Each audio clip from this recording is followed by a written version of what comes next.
would you rather eat shit that tastes like chocolate pudding or chocolate pudding that tastes like shit? Well, I think I'd rather eat chocolate pudding that tastes like shit because it is actually chocolate pudding. No, that's true, yeah, but you would have to go through, like, the nightmare of... And we're also talking, like, I didn't bring quantity into this, you know? Well, I also don't know what shit tastes like. Oh, you don't?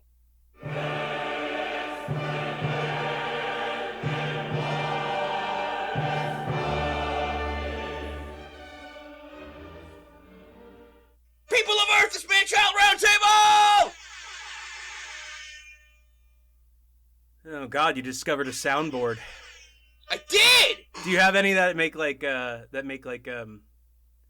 radio morning DJ sounds? Like cartoon bouncing noises or the noise? Oh my God. Yeah, there you go, Baba Booey. Oh my God, we're fucking canceled. Now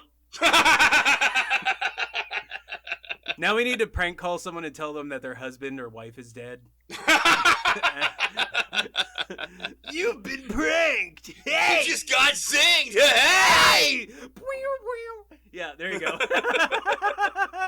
The Microsoft crash noise.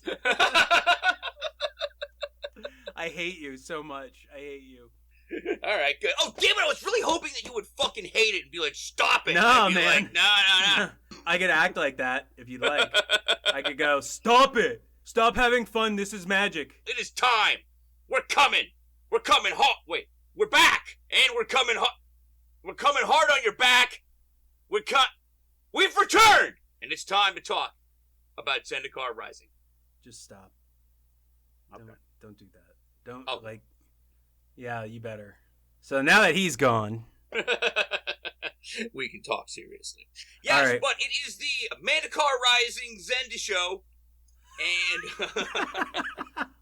but it is the Zendikar Rising show. I've spent about a week with it now. I'm sorry. There are problems, and we are going to talk about them. But in general, I like the set a lot, and Jacob doesn't. So I don't hate it, all right? Okay. It's not bad. It's just kind of like, I don't know, kind of weak. So, let's see. What to start off talking about with Zendikar Rising? Well, I was saving up my wild cards for the longest time for this set. I had quite a few, and when it dropped, I had also purchased the $50 50 packs thing. So, I got a lot of the stuff, and I built probably the current deck, because I'm a net decker. I'll admit it. I'll come out and say it. It's the Omnath Locus of Rage one. And this is the problem one, because we just recently were told by Wizards of the Coast that a big announcement concerning Standard is going to happen on Monday, and everyone's like, yep, here come the bans. It's been 2 weeks. We need to ban shit. Well, oh, they do, because that Omnath deck is just insane, and it's almost not fun to play. Like, it's degenerate because of Lotus Cobra, because of Phylath the World Sculptor, which is, when it enters the battlefield, you create a 0/1 green plant creature token for each basic land you control, which, very easy. You start off with using this Omnath deck with, like, 5 or 6 of them. And then its landfall ability, which is constantly happening, because there's a lot of stuff in that deck that will allow you to drop as many lands as you want per turn. Azusa, that Dryad, that green Dryad from Theros, whose name escapes me at this time. But you're constantly drawing land, you're constantly throwing down land, and every time you throw down land with Phylath the World Sculptor, you put 4 +1/+1 counters on target plant you control. So you're just making 4 5s. Every time you throw a land down, you're throwing 4 or 5 lands down per turn sometimes. Every time that happens, Omnath triggers give you even more mana. And then the big piece of this deck that makes it a huge problem is Genesis Ultimatum, which is look at the top 5 cards of your library and put any number of permanents from among those top 5 cards onto the battlefield and the rest onto your hand. Which they're permanents, so they're lands, so that's where you're getting all this land trigger. because the Genesis Ultimatum costs 2 green, 3 blue, 2 red, and again, every time you lay a land down, Omnath is pumping out 1 of every color, except for black. You can get to that no problem. It is a huge problem deck. It becomes mindless very, very quickly. Do you remember when Genesis Ultimatum wasn't a good card? Do you remember when Peter Gabriel was the lead singer for Genesis Ultimatum? Actually, I heard Peter Gabriel Sledgehammer the other day, and I was like, oh my god, I haven't heard this in forever. It's and not just made bad. It just made me think of Claymation. That video is brilliant. It's really, really cool. But yeah, the Genesis Ultimatum deck, all of that crazy stuff going on there, and we haven't even touched Scoot Swarm. Is that what it is? Scoot Swarm, yeah. Which is what I think the banning is going to be. Okay, so it's a 1/1. Whenever a land enters the battlefield under your control, create a 1/1, not an 0/1, but a 1/1 green insect creature token. If you control 6 or more lands, create a token that's a copy of Scoot Swarm instead. That's fucking crazy. Mark Rosewater, what the hell did you just do? I mean, that's insane. And then what happens with Scoot Swarm is too, first of all, it gets so out of control that I don't know how you can keep track of this on paper. I have seen that swarm on the regular get up past 60. Like, that's a lot. Yeah, I've seen people in Arena crash Arena. Yeah. From Scoot Swarm. You need an abacus. Scoot Swarm. Is it? Bleh. Oh God, I can't even say the damn name of the card. Scoot Swarm. Scoot Swarm. Blah, blah, blah. Scoot Swarm. There we go. Scoot Swarm. There you go. But yeah, Scoot Swarm is a fucking problem, and again, with the difficulty of it being kept track of on paper because it gets out of hand so fast, I think that's the one that's going to get banned, if any. The amazing thing is that didn't set off any alarm bells from anybody. Like when the spoilers were out. No, that's a fair point, because like no one was I didn't see too much of it. No one. Everybody just kind of went past it. I'm going to stand by what I say later. What I say most often about this set. It's mostly boring. Like, I'm not really too enthusiastic about it. I'm happy to see a reprint of Lotus Cobra. You see, I just don't see how you can look at a card like this and say boring. I'm going to just level with you. I didn't really look too hard at anything, so I'm kind of guilty of this too. But looking at how everybody passed that up, it just goes to show how everybody kind of misjudges cards, like when they, initially come out. I mean, fucking God, where are you, Wedge? We need you, Wedge. We need you to hype up cards that don't need to be hyped. Maybe you would have gotten this one right. Real problem with the Swarm is when people start mutating on top of it. Because that's fun. Oh, yeah. Because then you get like those auspicious Citrixes. I think that's what the name of it is.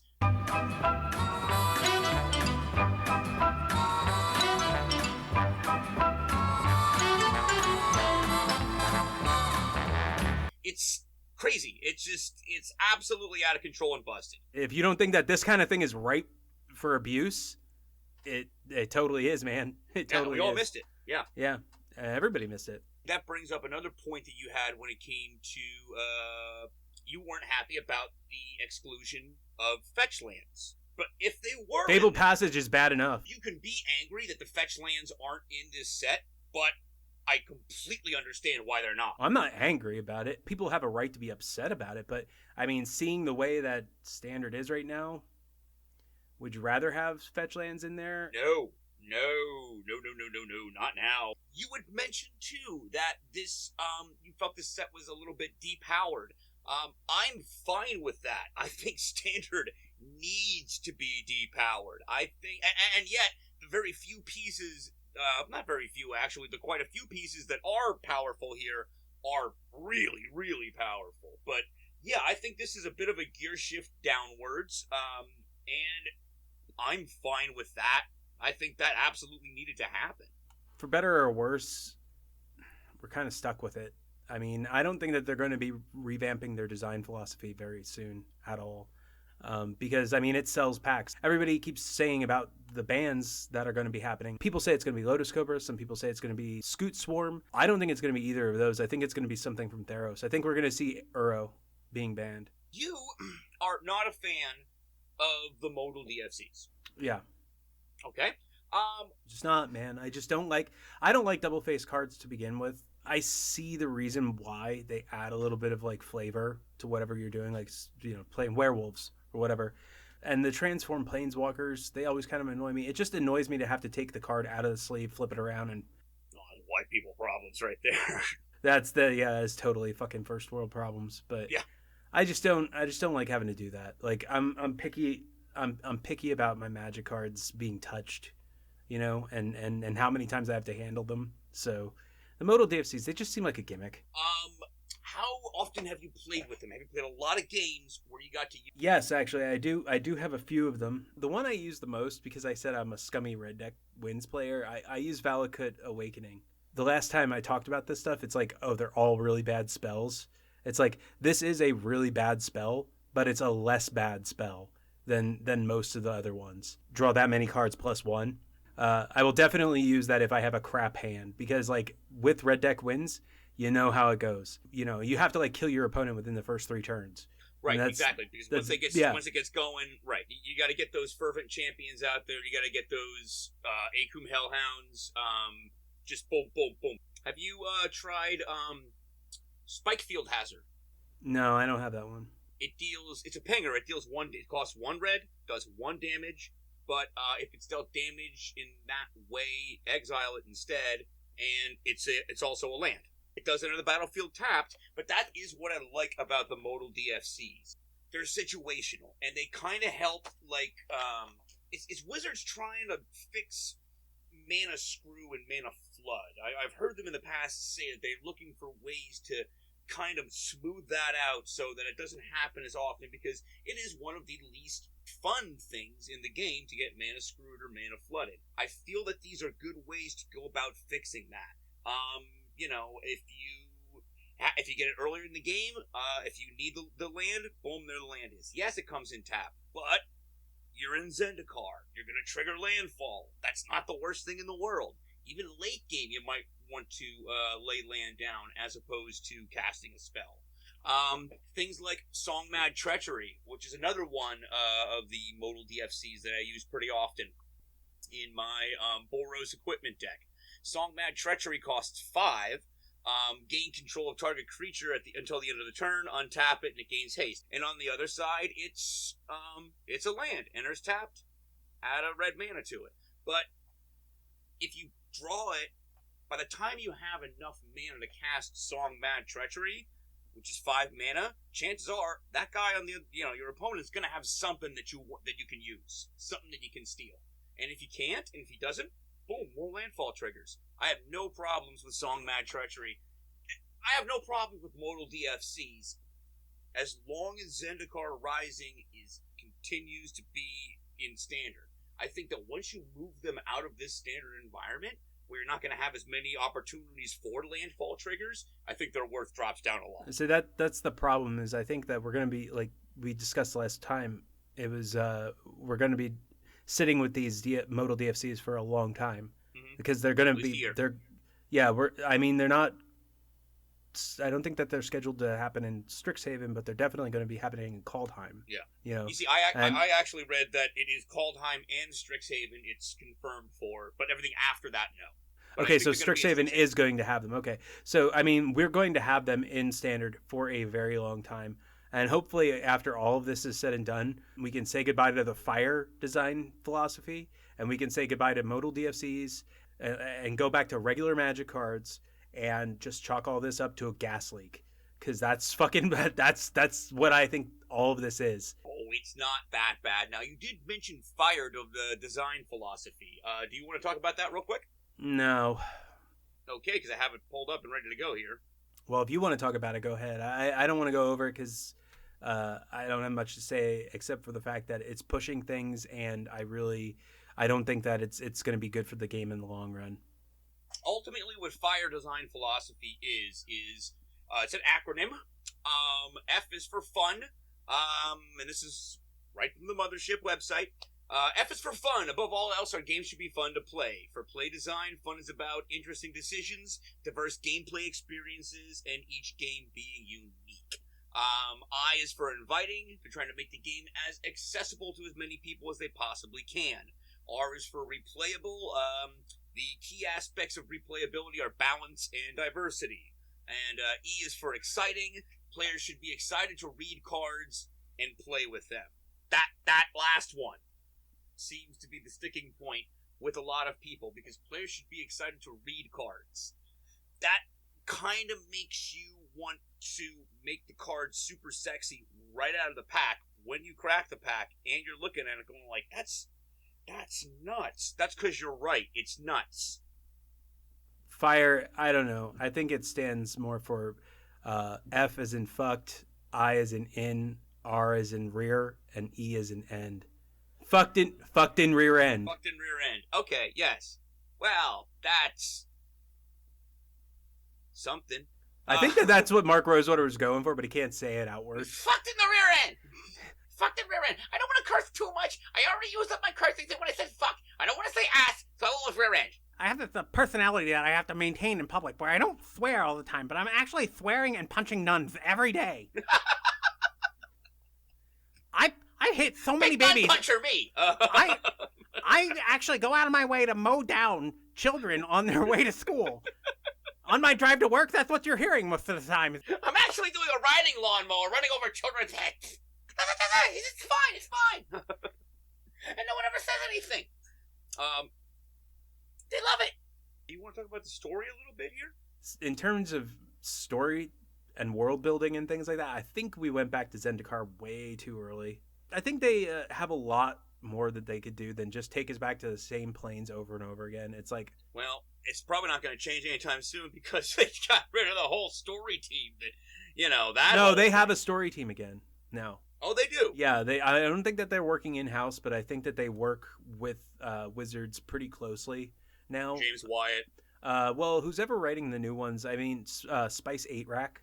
He's been doing some videos on the new stories, and apparently he thinks they're pretty good. I am not a fan, but that's just because like I'm not big into fantasy, so that's just me. Chandelar was the generic fantasy plane for a very long time, and now I think they've totally like kind of abandoned that idea too. I don't even know if they even are ever going to use Chandelar in a main setting anyway. I think that's why they said they would never use it in a main setting, because it was just generic.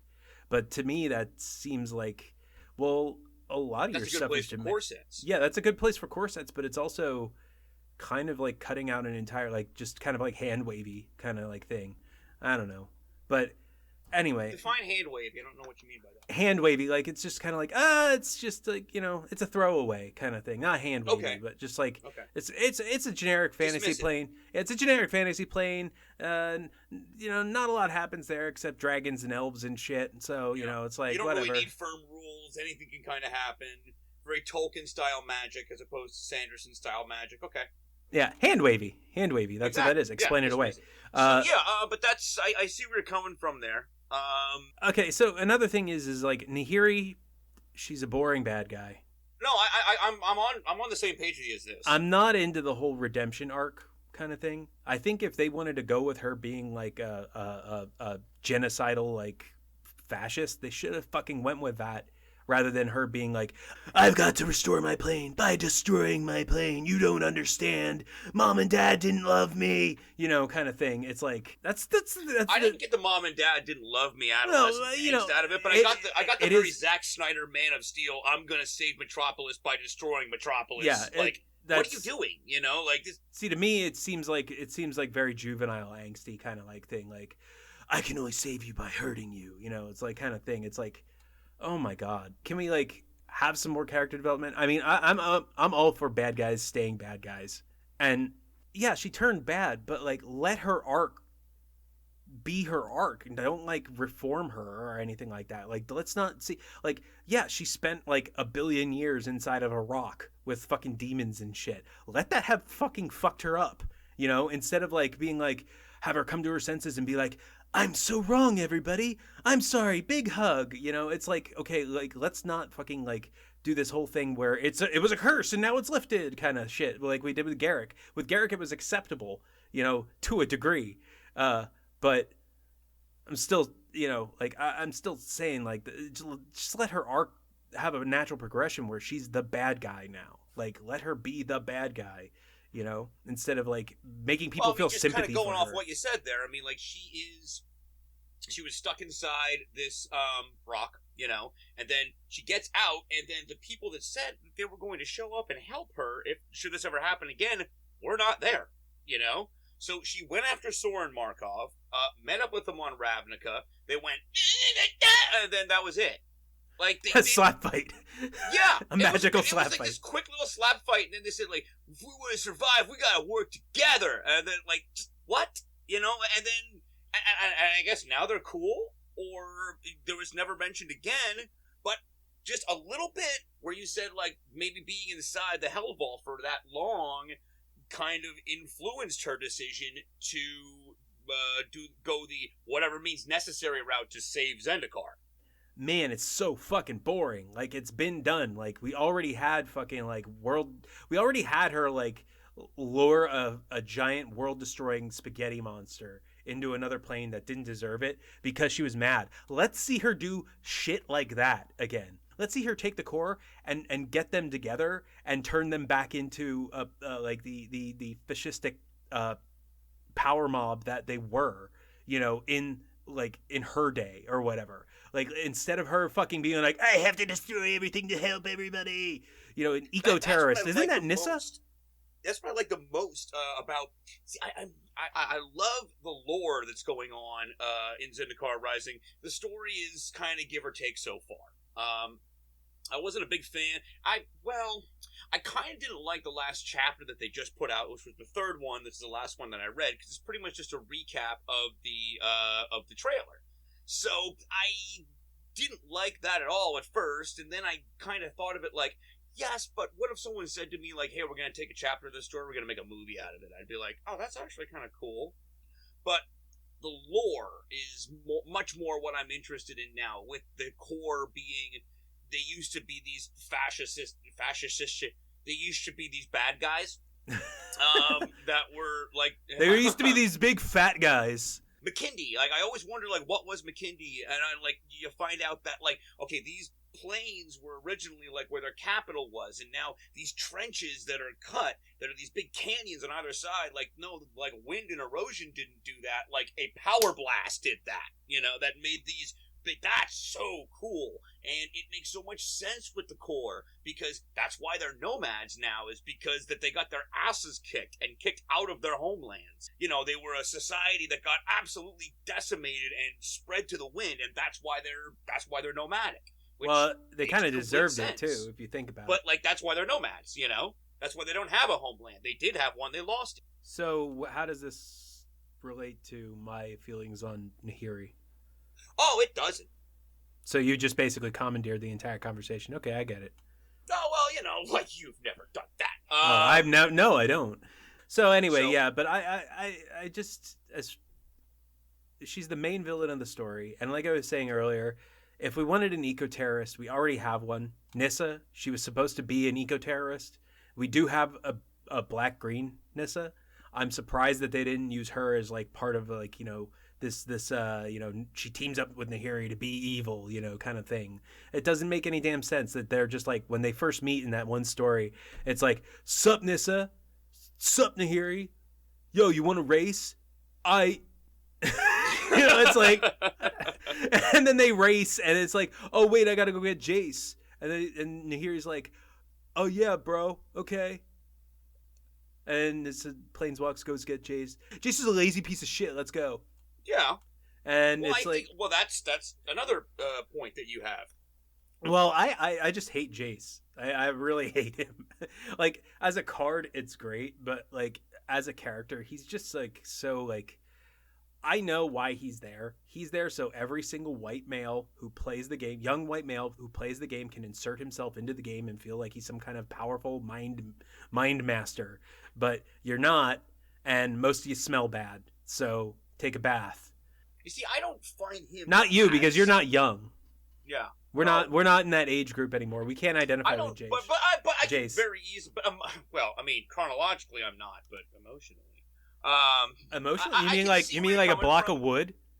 Was that no? I mean, like he has the emotional. He has like that's the problem I have with most of the characters in this game. Jace, Nissa, Nahiri.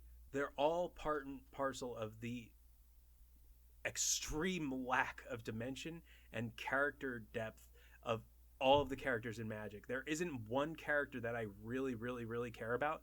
The only character that I feel like that has any kind of dimension or any kind of redeemable qualities whatsoever, if there were ever going to be a redemption arc, and I already kind of did this, but they didn't, which was actually a little bit of a good bit of storytelling, was with Liliana. She's the only character in the entire game that's anywhere near interesting. And it's not because she's a hot, like, necromancer chick either. It's because she actually has an interesting story, like, background, and she's been around for so long. They could tell, like, a lot of stories about her. War of the Spark novels were garbage, but if there was one thing to come out of there that could have been at least a little bit more interesting, or at least a little bit more interesting going into the future, would have been her second redemption arc. It's good to see a character that keeps failing, and is trying to be good but keeps failing at it because they are human, when it comes down to it. That's the one thing all of these other planeswalkers don't have, is they don't have any human dimensionality. They have, like, just this stock set of characteristics. Like Garruk, he's angry, and Nissa, she's, I don't know, a plant or something.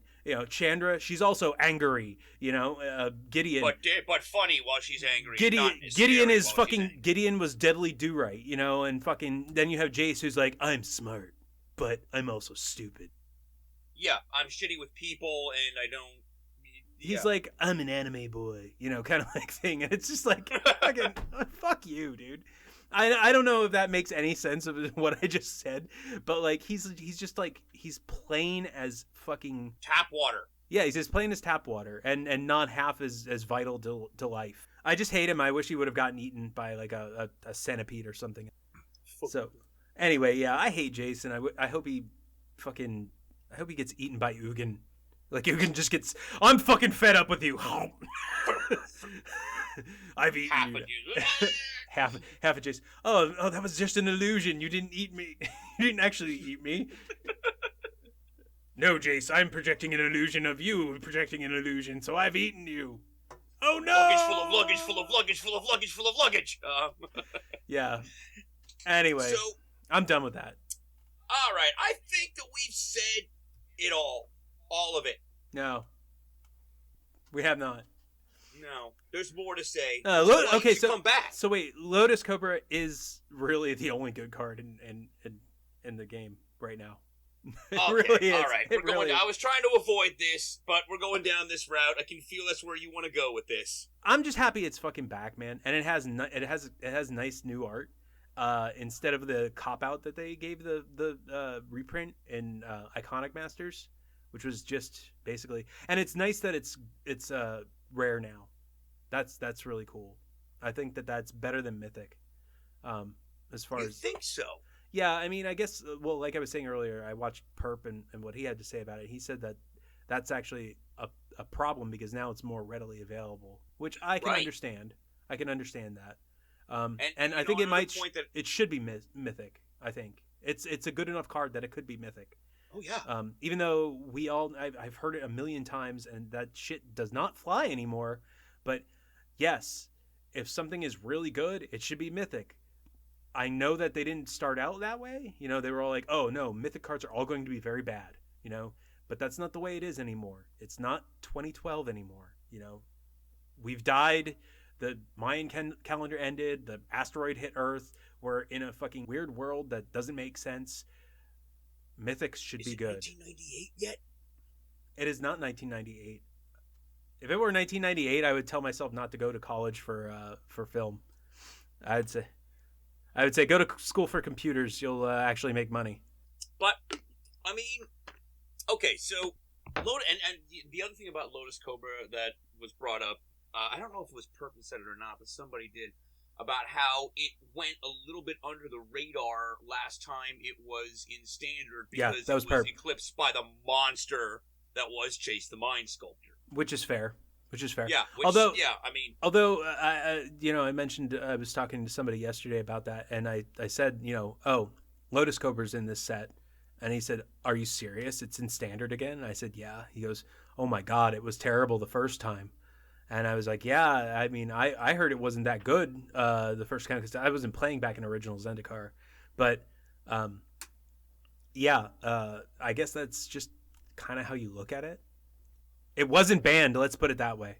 Yeah, it wasn't banned, and I don't know if that standard environment was as land kind of heavy with things that from outside of Zendikar, like with Fabled Passage being a thing, where, I mean, do they have... Well, they have fetch lands. They had fetch lands, yeah, though. They had fetch lands. Yeah. The only good card from this set is Lotus Cobra, which is objectively false. No, it is objectively false, and I'm only saying that it isn't the only good card. Of course, it's not. No, there's always more than one good card in a set, unless it's... How do you feel about Homelands. that crazy 017 crab? That's got some commander opportunities to get absolutely crazy with that. I think I saw this on r/Magic the Circle Jerking, where someone was like, "Yeah, they waited until Zendikar to give us the biggest creature in Magic history," And it's like, it's not really I guess it's the biggest playable creature because Merit Lage isn't. Yes, and that's a token. Yeah, that's a token. Before that, it was the big furry monster that was in... But that's not a playable creature. Right, exactly. Yeah. So, I mean, this is the largest with the biggest butt. Yeah, but why did they wait until Zendikar to give this to us when they had the giant monster set earlier this year? So no, that's true. Like, what the hell, guys? You know what? This would be a much better fit for Euphoria, yeah. Oh, the Hedron Crab is back. I forgot about that. That's a great card in this set. I mean, the set isn't that bad. It's just not that exciting, in my opinion. Lithoform Engine. We were having this good conversation over text message earlier. Lithoform Engine is fucking tits. Like, it's a Strionic Resonator that can copy an actual permanent. That's kind of nice, but I mean, like, it's spells. also what, 4 mana, 5 mana to put out? 4. Yeah, 4 mana to put that out. It's like Strionic Resonator's 2. Like, you have to pay more and more for it to work. 2 mana. All right, 2 mana. Cost 2, tap it, copy targeted triggered ability you control. All right, so that's only triggered ability. That's what the first thing does on Lithoform, right? So it copies triggered abilities for 2. Copy target activated or triggered ability you control. So this one has activated ones too, as opposed to triggered ones. And for 1 more mana, which isn't really that much more to ask, you can copy an instant or sorcery. And for 2 more mana, which again isn't really that much more to ask, you can copy a target permanent you control. For 4 mana, though, out of the gate. Really for 4 mana, forget. So it costs 8 mana to make. It costs 8 mana to make a copy of Scoot Swarm. If you wanted to do that. Yeah, well, 8 mana, not all at once, and over the course of a game, yeah. And again, in this standard environment, 8 mana is not really too much to come up with. It's not bad. You can do that's regularly turn 5 or 6. And you don't even need to do that, though, because you can get 4 mana out by, like, turn 3. No problem. You put this thing out, you start copying abilities, like, right off the bat. And with 4 mana, you can copy target permanent you control. It can copy itself. It copies a target permanent. So, yeah, it can copy itself. So you've made a second one for 8 mana. So then I don't... See, I think it has applications inside a commander in standard. I think it's a little heavy, even though like you ramp like fucking crazy shit, like crazy go nuts, here crazy go nuts. I mean, even in commander, I don't really see it being played outside of like really, really, really like slow decks. Like I can't see using this in like a really like I don't think this is competitive at all. I think you're going to see this in Calamax. I think this is a great fit for Calamax. I mean, there's tons of commander decks that are copy based. This would fit like a glove into. Riku of 2 Reflections. Yes. No, okay, so yeah, Riku. I could see it being in Riku. Yeah, I could see it Yeah, being. I mean, I can see it being that. in any commander deck that's copy based, really. Okay, so I mean, maybe okay. You changed my mind about that one. Maybe it's not as bad as I was making it out to seem. I'll take it. You'll take I'll it. take it. You won. I changed Jacob's mind. You changed Jacob's mind about something. Yeah. Where is it? Where is it? Where is it? Come on, man. It's coming. I changed Jacob's mind.